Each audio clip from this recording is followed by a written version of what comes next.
teman Pre2 Besi bareng Lydia Karisti pagi hari ini terus menemani ruang dengar kalian di hari pertama kerja lagi ya di minggu ini. Karena kemarin tuh kita lumayan libur panjang teman Pre2. Kalau ngomongin soal liburan pasti baru kemarin banget masih terasa yang namanya perayaan Imlek untuk semua teman Pre2 ya. Nggak terlambat dong ya kalau aku mau ngucapin selamat merayakan hari raya Imlek untuk semua yang merayakan ya. Apalagi buat kalian untuk Gen Z gitu teman Pre2 ya, pastinya merayakan juga Imlek kemarin dengan berbagai hal yang kalian lakukan ya.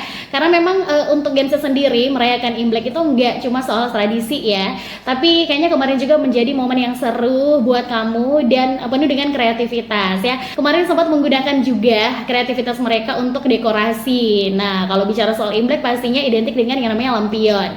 Tahu nggak sih kalau ada beberapa juga Gen Z kemarin yang melakukan atau menghias rumahnya dengan lampion dari bahan daur ulang ya. Kayaknya ini bisa menjadi juga ide kreatif buat kita karena teman Pre2 ini ramah lingkungan banget gitu ya. Dan kayaknya buat kalian para Gen Z zaman sekarang ini menjadi juga satu hal yang cocok buat konten TikToknya kalian ya. Bisa kita mix and match sama warna merah dan juga emas, ada sentuhan pastel juga nih teman Pre2 ya.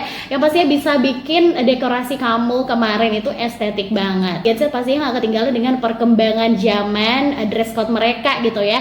Kalau bicara soal pakaian ya pasti nggak cuma congsam klasik yang dipakai kemarin, tetapi untuk para Gen Z juga sering mencoba mix and match congsam modern dengan sneaker atau jaket oversize yang pastinya sesuai dengan usianya teman Pre2 gitu. Soal perayaan pasti identik juga sama dengan yang namanya makanan. Banyak banget Gen Z yang katanya ya kue keranjang yang mereka bikin itu diisi sama keju dan juga coklat ya.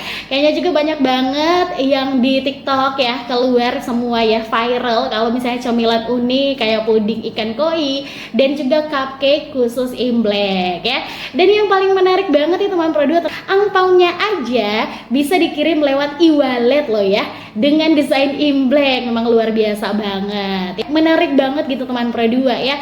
Karena mereka bisa memadu padankan ya tradisi yang sampai di bawah hingga sekarang, tapi bisa juga diolah atau di mix and match dengan kreativitas mereka yang ada. Jadi buat teman Pre2 kira-kira sekreatif apa sih kamu kemarin di Imlek? Gabung di sini dong di Morning Tracklist biar juga sekalian kalian bisa request lagu bareng Lydia pagi ini.